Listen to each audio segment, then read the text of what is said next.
हर हर महादेव दोस्तों, आपका स्वागत है। मुझे पूरी आशा है कि अभी तक के किए गए सभी अध्यायों को आपने बड़े ही प्रेम से श्रवण किया होगा। और जैसा कि हम हर वीडियो में कहते आ रहे हैं कि हम स्कंद महापुराण के इस पाठ में किसी भी अपने शब्द का प्रयोग ना कर केवल स्कंद महापुराण के शुद्ध श्लोकों का हिंदी में ही सिर्फ वर्णन करेंगे। तो जो ये पाठ आप श्रवण करेंगे वो पूर्ण रूप से शुद्ध होगा, यानी जो आपको पुण्य भगवान के पाठ को पढ़ने से मिलता है, श्रवण से मिलता है, वही पुण्य आपको पूरी श्रद्धा के साथ सुनने पर प्रभु की कृपा पर जरूर बरसेगी, ऐसा हमारा पूर्ण विश्वास है। तो और समय बर्बाद ना कर हम शुरू करते हैं स्कंद महापुराण का 10वां अध्याय। इसमें बलि के द्वारा देवताओं की पराजय, अदिति के व्रत तपस्या से संतुष्ट हो भगवान का वामन रूप में अवतार, बलि के पूर्व जन्म का प्रसंग तथा बलि पर वामन जी की कृपा। तो लोमेश जी कहते हैं, इसी बीच में दैत्यों ने पाताल निवासी राजा बलि के पास आकर इंद्र की सारी चेष्टाएं कह सुनाई। उनकी ये बात सुनकर उदार बुद्धि वाले विरोचन पुत्र बलि ने शुक्राचार्य से पूछा, भगवान इंद्र किस प्रकार हमारे अधीन हो सकते हैं? शुक्राचार्य ने उत्तर दिया, दैत्यराज तुम विश्वजीत नामक यज्ञ करो। यज्ञ के बिना कोई कार्य नहीं होगा, ऐसा ही करूंगा। यूं कहकर उनकी आज्ञा शिरोधार्य करने के पश्चात दैत्यराज बलि ने यज्ञ करने का विचार किया। बलि का हृदय बड़ा उदार था। उन्होंने यज्ञ के लिए जो जो पदार्थ आवश्यक थे उन सब का प्रयत्न पूर्वक संग्रह किया। महामना शुक्र ने वह महायज्ञ आरंभ कराया। यज्ञ की दीक्षा लेकर राजा बलि ने अग्निदेव को हविष्य से तृप्त किया। विधि पूर्वक यज्ञ कर्म द्वारा जब अग्निदेव को आहुतियां दी जा रही थी, उसी समय अग्नि में से बड़ा ही अद्भुत रथ प्रकट हुआ। उसमें 4 घोड़े जुते हुए थे, अनेक ध्वज फहरा रहे थे। वह महान कांतिमान रथ भांति भांति के शस्त्रों से संयुक्त और अनेक अस्त्रों से अलंकृत था। रथ प्रकट होने के पश्चात शुक्राचार्य की आज्ञा लेकर बलि ने अवभृत स्नान किया। फिर उस रथ की पूजा करके राजा बलि उस पर आरूढ़ हुए और दैत्यों की सेना साथ लेकर इंद्र से युद्ध करने के लिए तत्काल ही स्वर्ग लोक में जा पहुंचे। देवपुरी को दैत्यों द्वारा घिरी हुई देख वह श्रेष्ठ देवता बहुत देर तक परस्पर विचार करके बृहस्पति जी से बोले, महाभाग अब हम क्या करें? दैत्यों के प्रधान वीर युद्ध की इच्छा से यहाँ आ पहुंचे हैं। उनकी बात सुनकर बृहस्पति जी ने कहा, देवताओं ये दैत्य लोग अभी अभी यज्ञ समाप्त करके शुक्राचार्य की आज्ञा लेकर यहाँ आए हैं। ये सभी इस समय तपस्या और पराक्रम के द्वारा अजय हैं। गुरु का यह वचन सुनकर संपूर्ण देवता लज्जित हो गए। इंद्र की भी बुद्धि काम नहीं दे रही थी। वह गुरु की फटकार पाकर लज्जा युक्त और चिंता मग्न हो गए। सब देवता भय से व्याकुल हो कश्यप जी के पवित्र आश्रम पर गए। वहां उन सब ने माता अदिति से दैत्यों की सारी चेष्टाएं कह सुनाई। वह अप्रिय समाचार सुनकर पुत्र वत्सला अदिति ने कश्यप जी से कहा, महर्षि देवताओं पर बड़ी भारी आपत्ति आई है। मेरी बात सुने और सुनकर उसके लिए कोई उपाय करें। प्रजापति देवता अमरावती छोड़कर आपके आश्रम में आए हैं, आप उनकी रक्षा करें। अदिति की बात सुनकर कश्यप ने कहा, भामिनी इस समय असुरों का क्षय बड़ी भारी तपस्या के द्वारा ही हो सकता है। देवताओं की कार्य सिद्धि बहुत शीघ्र नहीं हो सकती। महाभागे मैं तुम्हारे मनोरथ की सिद्धि के लिए यह व्रत बतला रहा हूँ। शुभे इसे प्रयत्न पूर्वक शास्त्रोक्त विधि के अनुसार करो। देवी भद्रपद मास में 10वीं तिथि को मनुष्य स्वयं नियम के साथ पवित्रता पूर्वक रहकर भगवान विष्णु की प्रसन्नता के लिए एक भक्त व्रत करे, एक ही बार भोजन करे। सुंदरी भगवक्तों को चाहिए कि वे संपूर्ण मनोवांछित वरों के ईश्वर साक्षात श्री हरि की प्रार्थना करें। प्रार्थना का मंत्र इस प्रकार है, त्वभक्तो यास्महं नाथ दशम्यादि दीन्यत्रयं व्रतं चरम्यहं विष्णु अनुज्ञं दातुर्महसि। हे नाथ, मैं आपका भक्त हूँ और दशमी से लेकर 3 दिन तक व्रत करना चाहता हूँ। विष्णु, इसके लिए आप आज्ञा दें। इसी मंत्र से जगदीश्वर श्री हरि की प्रार्थना करनी चाहिए। एक ही बार भोजन करें। वह एक बार का भोजन भी केले के पत्ते में ही ग्रहण करना चाहिए। उस भोजन में नमक वर्जित है। व्रती पुरुष एकादशी तिथि को यत्न पूर्वक उपवास करे और रात्रि काल में विशेष चेष्टा करके जागता रहे। फिर द्वादशी तिथि में विधि पूर्वक भली भांति उत्तम ब्राह्मणों को भोजन कराकर कुटुंबी जनों के साथ पारण करे। इस प्रकार 12 महीनों तक प्रति मास आलस्य छोड़कर इस व्रत का अनुष्ठान करे। वर्ष के अंत में पुनः भद्रपद मास आने पर एकादशी को अपनी शक्ति के अनुसार सोने या चांदी की विष्णु प्रतिमा बनाकर उसे कलश पर स्थापित करे। उसी में यत्न पूर्वक भगवान विष्णु की पूजा करके व्रती पुरुष सब दोषों की शांति के लिए श्रावण नक्षत्र युक्त पाप नाशनी द्वादशी तिथि को उपवास करे। महाभागे, इस प्रकार तुम इस कल्याणमय व्रत का अनुष्ठान करो। पतिव्रता अदिति ने देवताओं की कार्य सिद्धि के लिए पूर्ण एकाग्रता के साथ कश्यप जी के बताए हुए उस व्रत का पालन किया। 1 वर्ष तक इस प्रकार व्रत करने से भगवान श्री हरि संतुष्ट हो गए। ब्राह्मणों, उस समय श्रावण नक्षत्र युक्त द्वादशी तिथि को भगवान का वामन रूप में प्रादुर्भाव हुआ। वह ब्रह्मचारी बालक का रूप धारण करके परम शोभामान दिखाई देते थे। उनके 2 भुजाएं थी, कमल के समान खिले हुए सुंदर नेत्र थे। उनके श्री अंगों की कांति अलसी के फूल की भांति श्याम थी। वह वनमाला से अलंकृत थे। अदिति देवी पूजा के मध्य में ही भगवान का इस रूप में दर्शन पाकर आश्चर्यचकित हो उठी। उस समय उन्होंने कश्यप जी के साथ भगवान का इस प्रकार सतवन किया। जो कारण के भी परम कारण है, उन विश्वात्मा, विश्व सृष्टा तथा अजन्मा श्री हरि को नमस्कार है, नमस्कार है। अनंत रूप श्री हरि को नमस्कार है, नमस्कार है। जिनका परम धाम अनंत है तथा जो साक्षात परमात्मा रूप है, उन भगवान को नमस्कार है। हे सच्चिदानंदमय परमात्मा देव, आप पर अपर तथा ज्ञानवान सबके आत्मा है, आपको नमस्कार है। परावर्तमन कार्य कारण रूप आपका स्वरूप सबसे श्रेष्ठ है। आपका बोध कभी कुटित नहीं होता, आपको बारंबार नमस्कार है। इस प्रकार अदिति द्वारा स्तुति की जाने पर देवताओं के पालक भगवान विष्णु देव माता अदिति से बोले, देवी, मैं तुम्हारी उत्कृष्ट तपस्या से संतुष्ट होकर इसी शरीर से देवताओं का कार्य सिद्ध करने के लिए प्रकट हुआ हूँ। भगवान का वचन सुनकर अदिति ने कहा, भगवान, महाबली असुरों ने देवताओं को परास्त कर दिया है। जनार्दन, अब सभी देवता आपकी शरण में आए हैं। आप उन शरणागत की रक्षा करें। संतों के आश्रय तथा वैकुंठ धाम के स्वामी एकमात्र श्री हरि ने अदिति की बात सुनकर तथा देवताओं और राजा बलि की सारी चेष्टाएं जानकर मन ही मन विचार किया कि आज मुझे कौन सा कार्य करना चाहिए जिससे देवताओं को विजय प्राप्त हो और प्रधान दैत्यों को भी हार खानी पड़े। उधर बलि आदि असुरों को यह मालूम नहीं था कि देवता नाना प्रकार के रूप धारण करके स्वर्ग से निकलकर कश्यप जी के आश्रम पर चले गए हैं। उस समय देवताओं ने अमरावतीपुरी की 4 दीवारी पर चढ़कर देवराज इंद्र को शीघ्र मार डालने की इच्छा से ज्यों ही उसके भीतर प्रवेश किया, त्यों ही उन्हें वह सारी नगरी सूनी दिखाई दी। तब शुक्राचार्य ने महाअभिषेक की विधि से असुरों द्वारा घिरे हुए राजा बलि को इंद्र के सिंहासन पर अभिषिक्त कर दिया। इस प्रकार स्वर्गलोक के राज्य पर प्रतिष्ठित हुए विरोचन कुमार बलि वहां की उत्तम विभूति के द्वारा महेंद्र से भी अधिक शोभामान हुए। ऋषि, अप्सरा, गंधर्व, किन्नर, नाग तथा असुर समुदाय इंद्र की ही भांति उनकी सेवा करने लगे।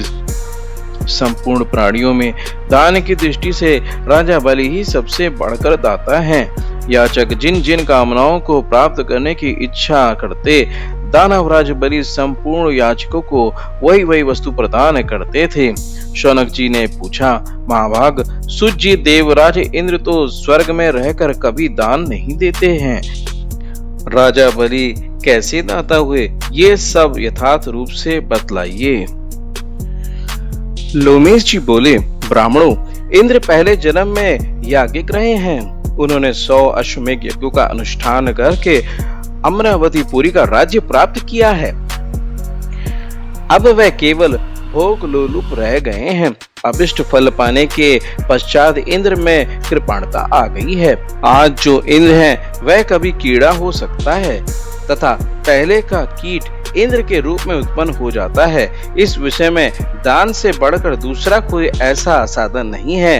निष्काम दान से ज्ञान प्राप्त होता है और ज्ञान से मोक्ष, इसमें संशय नहीं है। अब विरोचन पुत्र बलि ने पूर्व जन्म में कुछ ऐसा किया था, उसे सुनो। प्राचीन काल में देवताओं और ब्राह्मणों की निंदा करने वाला एक महापापी जुआरी था। वह सदा पराई स्त्रियों में आसक्त रहता था। एक दिन उसने कपटपूर्ण जुए के द्वारा बहुत धन जीता।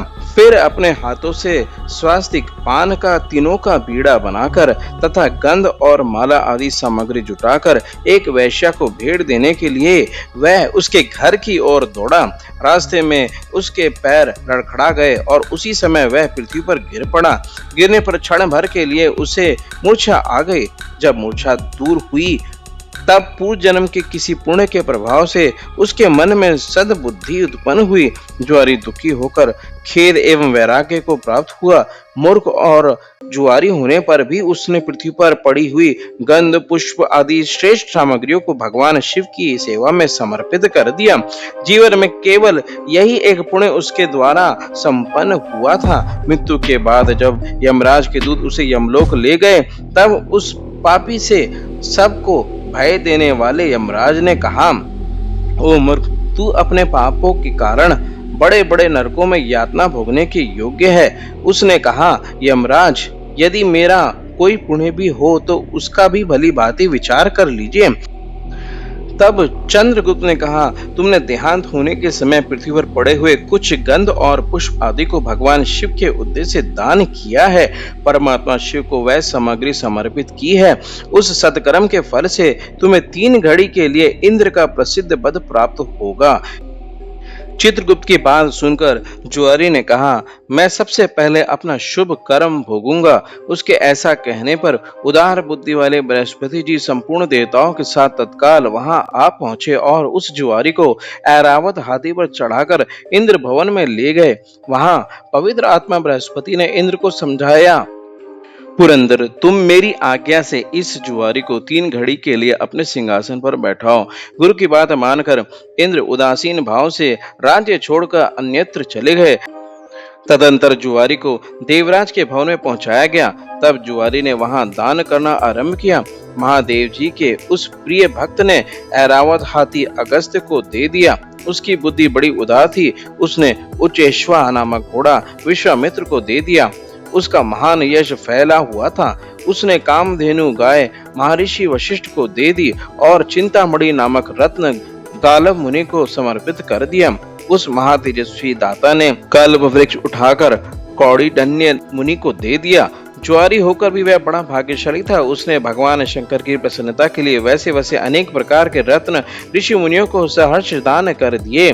जब तक 3 घड़ी पूरी नहीं हुई तब तक वह दान देता ही रहा। 3 घड़ी के बाद फिर वह स्वर्ग से चला गया। इंद्र ने अमरावती के सिंहासन पर बैठकर बृहस्पति जी से इस प्रकार बोले, गुरुदेव, ऐरावत हाथी नहीं दिखाई देता। यही दशा उच्चेश्वा नामक घोड़े की भी है। परिजात आदि सभी पदार्थ किसी ने चुरा लिए हैं। तब बृहस्पति जी बोले, जुआरी ने यहाँ आकर महान कर्म किया है। जब तक उसकी सत्ता रही है उसके भीतर ही उसने आज ऐरावत आदि सभी वस्तुएं ऋषियों को दान कर दी हैं।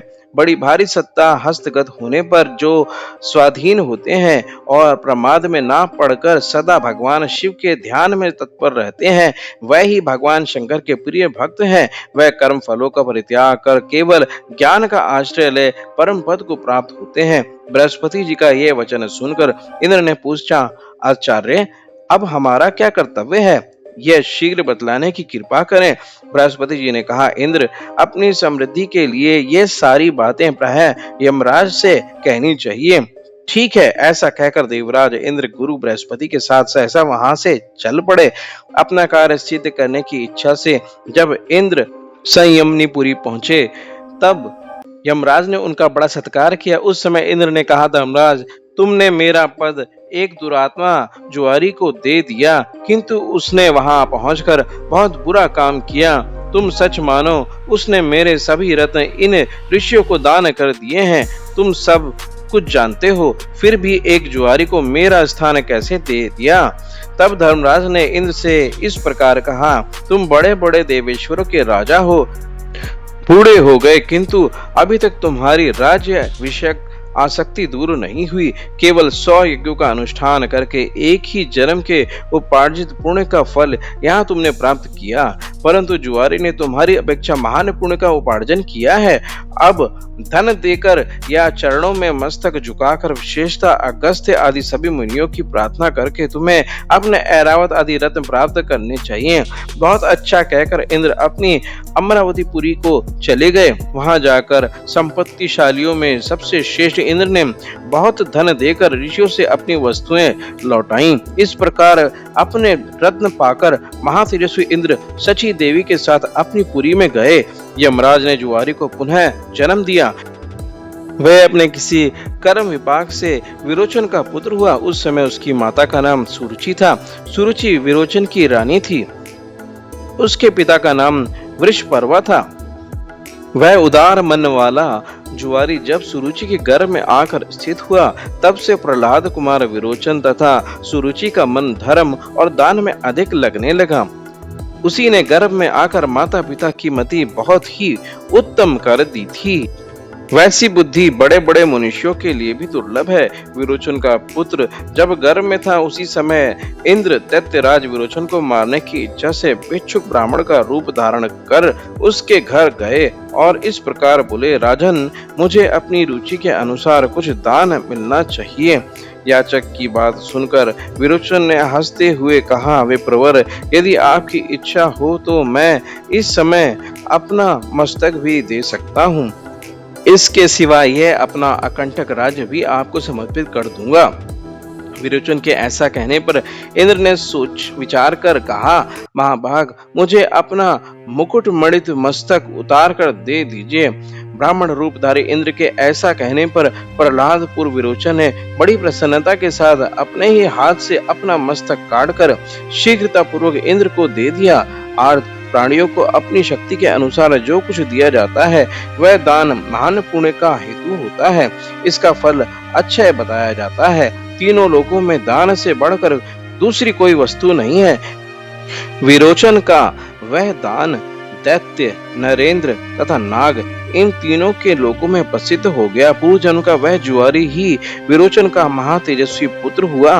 पिता के मरने पर जब उसका जन्म हो गया, तब उसकी पतिव्रता माता ने अपना शरीर त्याग दिया और वह तत्काल पति लोक को चली गई। शुक्राचार्य ने उसी पुत्र को पिता के सिंहासन पर अभिषिक्त किया।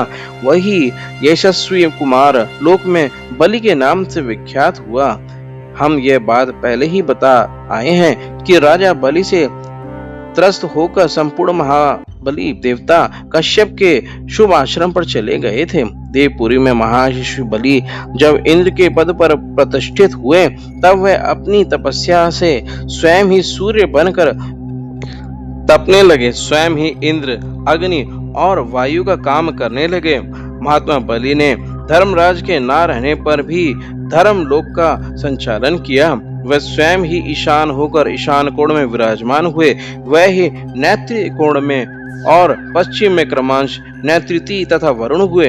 राजा बलि ही उत्तर दिशा में धन अध्यक्ष कुबेर बनकर रहने लगे। इस प्रकार वह अकेले ही तीनों लोकों का पालन करते थे। पूर्व जन्म में जुआरी के रूप में रहकर उन्होंने भगवान शंकर का पूजन किया था। उस पूर्वाभ्यास के ही कारण बलि इस जन्म में भी शिव पूजा पारायण थे और बड़े बड़े दान किया करते थे। एक दिन श्रीमान राजा बलि अपने गुरु शुक्राचार्य के साथ दैतेंद्रियों से घिरे हुए अपनी सभा में बैठे थे। उस समय उन्होंने दैत्यों को संबोधित करके कहा, संपूर्ण असुर पाताल छोड़कर यही मेरे समीप निवास करें, इस कार्य में विलंब नहीं होना चाहिए। यह सुनकर शुक्राचार्य हंस पड़े और बलि को समझाते हुए इस प्रकार बोले, सुरथ, यदि तुम यहीं आकर निवास करना चाहते हो तो 100 अश्वमेध यज्ञों द्वारा अग्निदेव की आराधना करो, वह भी यहाँ नहीं, कर्म भूमि भारतवर्ष में उपस्थित होकर करो।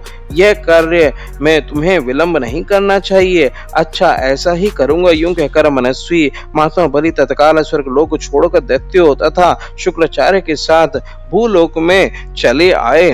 उन्होंने सेवकों को भी साथ ले लिया था। नर्मदा नदी के तट पर भृगु कच्छ नाम से प्रसिद्ध जो महान तीर्थ है, वहां पहुंचकर दैत्यराज ने संपूर्ण पृथ्वी को जीतकर अपने अधिकार में किया। तब पश्चात गुरु की आज्ञा ले उनके अश्वमेध यज्ञों द्वारा उन्होंने बड़ी भक्ति के साथ भगवान का आराधन किया।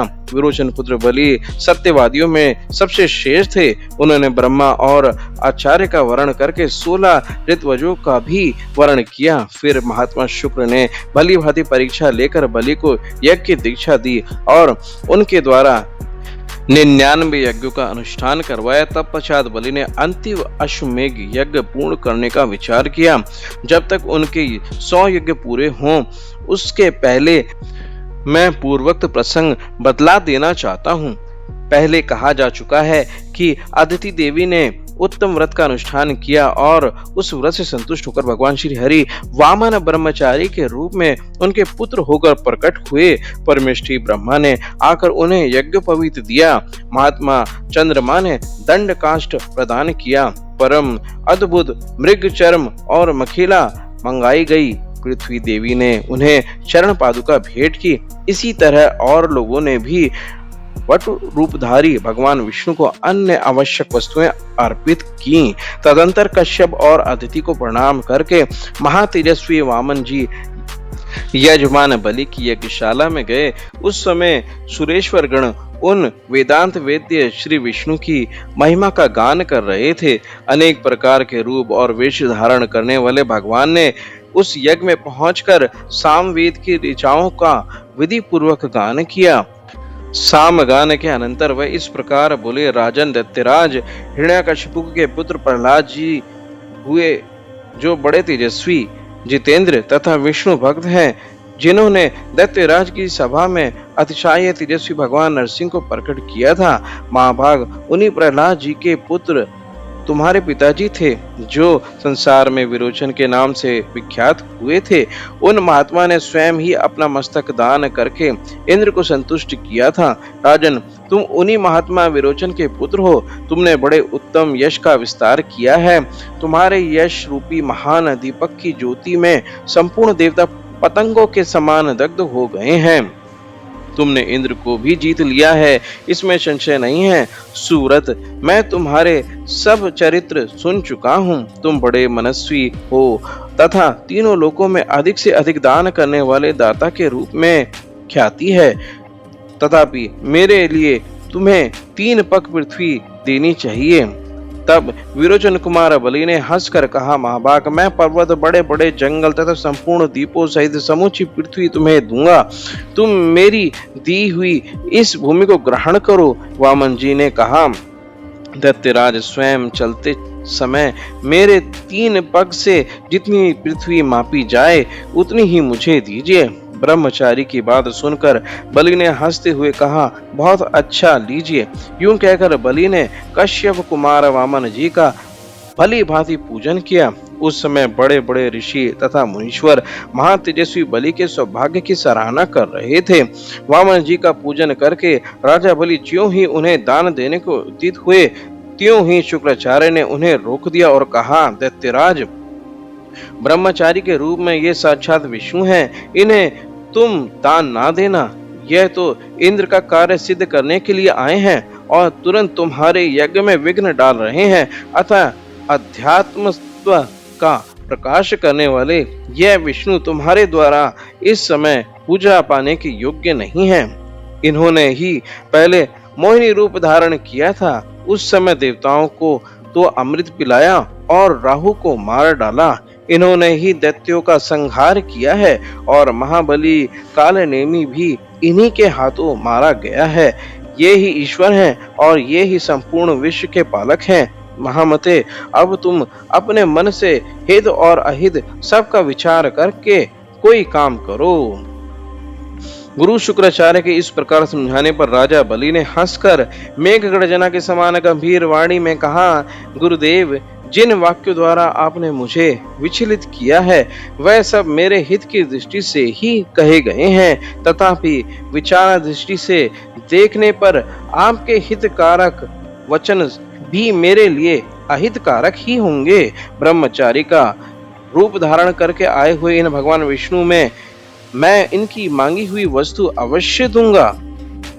यह विष्णु संपूर्ण कर्मों और उनके फलों के भी स्वामी हैं, इसलिए दान के सबसे उत्तम पात्र हैं। जिनके हृदय में ये सदा विराजमान रहते हैं वे मनुष्य भी सर्वोत्तम पात्र माने जाते हैं।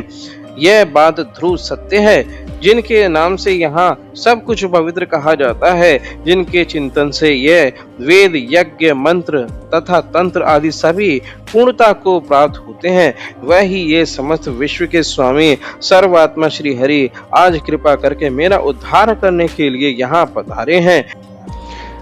इस बात को आप यथार्थ माने, इसमें संशय नहीं है। राजा बलि की यह बात सुनकर शुक्राचार्य कुपित हो उठे। उन्होंने धर्मवत्सल दैत्यराज को द्रोषपूर्वक श्राप देना आरंभ किया। वह बोले, ओ मूर्ख, तू मेरी आज्ञा का उल्लंघन करके दान करना चाहता है, इसलिए राजलक्ष्मी से वंचित हो जा। अतः बोध वाले अपने महात्मा शिष्य को इस प्रकार शाप देकर शुक्राचार्य ने अपने आश्रम को चले जाने का निश्चय किया। जब वह चले गए तब विरोचन कुमार बलि वामन जी की पूजा करके उन्हें भूमि दान करने को उद्यत हुए। दैत्यराज की पतिव्रता पत्नी महारानी विंध्यावाली वहां आकर पतिदेव के अर्धांग रूप में सुशोभित हुई। राजा बलि विधि विधान के ज्ञाता थे। उन्होंने विधि पूर्वक ब्रह्मचारी के चरण पखार कर संकल्प के साथ भगवान विष्णु को पृथ्वी दान की। उस महान संकल्प को स्वीकार करते ही अजन्मा भगवान विष्णु बढ़ने लगे। वह ही संपूर्ण जगत के प्रभु तथा उत्पत्ति स्थान है। उन्होंने एक ही पैर से सारी पृथ्वी माप ली, दूसरे पग से ऊपर के सभी लोग व्याप्त कर लिए। उनका वह द्वितीय पग सत्यलोक में जाकर ठहरा था। परमेष्ठी ब्रह्मा ने अपने कामंडलू के जल से भगवान के उस चरण को पखारा। भगवान के चरण पखाने से जो चरणोदक तैयार हुआ, उसी से संपूर्ण पापों का नाश करने वाली तथा सबके लिए परम मंगलमय श्री गंगा जी प्रकट हुई, जिन्होंने अपने पावन जल से तीनों लोकों को पवित्र किया, सागर के सभी पुत्रों का उद्धार किया तथा जिनके जल से महाराज भागीरथ ने उस समय भगवान शंकर का जटाजूट भर दिया था। भगवान विष्णु की शरण धूलि से युक्त गंगा नामक तीर्थ तथा तीर्थों में प्रधान है, उसे ब्रह्मा जी ने प्रकट किया और राजा भागीरथ ने भूतल पर उतारा है। संपूर्ण चराचर जगत को भगवान ने दो ही पग से नाप लिया। फिर उस विराट स्वरूप को छोड़कर देवादिदेव भगवान जनार्दन पुनः वामन ब्रह्मचारी के रूप में अपने आसन पर विराजमान हुए। उस समय देवता, गंधर्व, मुनि, सिद्ध और चारण यज्ञपति भगवान विष्णु का दर्शन करने के लिए बलि के यज्ञ में आए। ब्रह्मा जी ने वहां आकर परमात्मा श्री हरि का सत्वन किया। गंधर्वपतियों ने गीत गाए तथा अप्सराओं, विद्याधरों और किन्नरों ने विशेष समारोह के साथ नृत्य किया।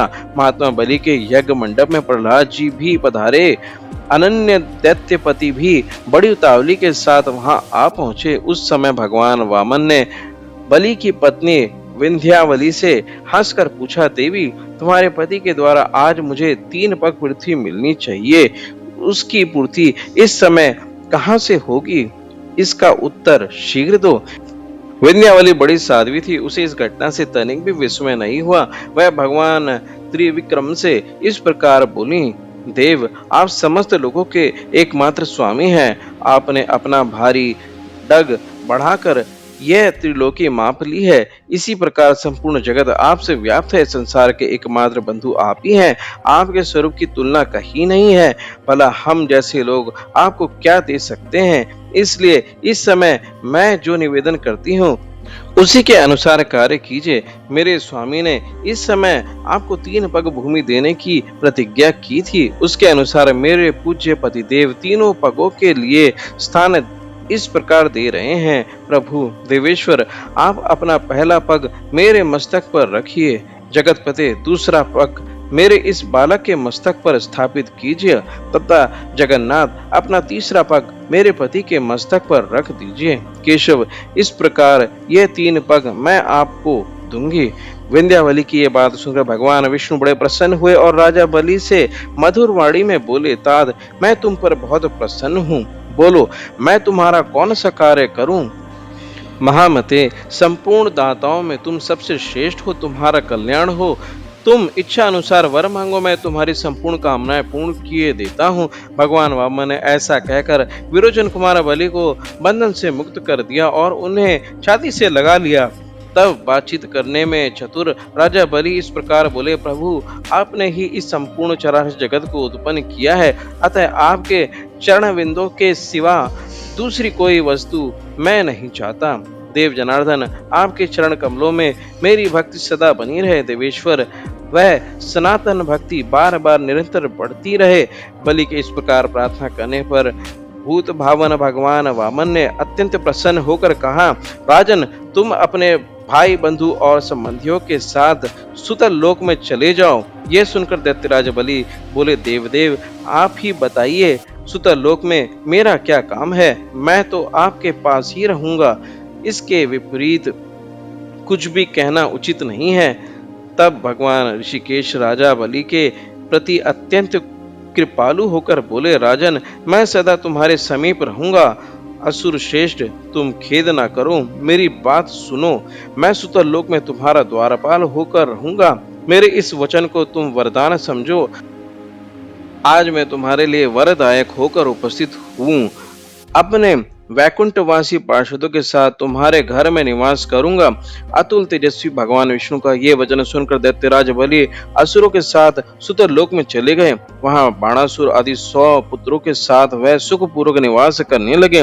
महाबाहु बलि दाताओं के भी परम आश्रय हैं। तीनों लोकों के याचक राजा बलि के पास जाते हैं और उनके द्वार पर विराजमान भगवान विष्णु स्वयं ही उन्हें मुंह मांगी वस्तुएं देते हैं। कोई भोग की कामना लेकर जाए या मोक्ष की, जिनकी जैसी रुचि होती है उसी के अनुसार उनको वह वस्तु वे समर्पित करते हैं।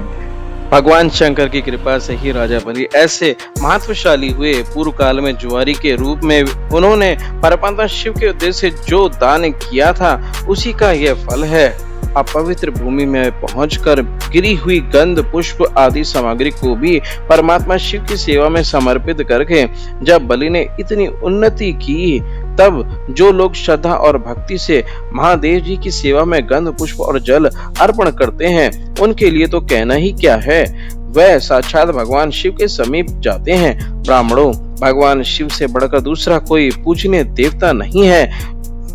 जो गूंगे हैं, अंधे हैं, पंगु हैं और जड़ हैं तथा जाति बहिष्कृत, चांडाल, शवपच और अंत्यज हैं, वह भी यदि सदा भगवान शिव के भजन में तत्पर रहें तो परम गति को प्राप्त होते हैं। अतः संपूर्ण मनीषी पुरुषों के लिए भी भगवान शिव ही सदा पूजनीय है। पूजनीय ही नहीं, विद्वानों के द्वारा वह सदा चिंतनीय और वंदनीय भी हैं।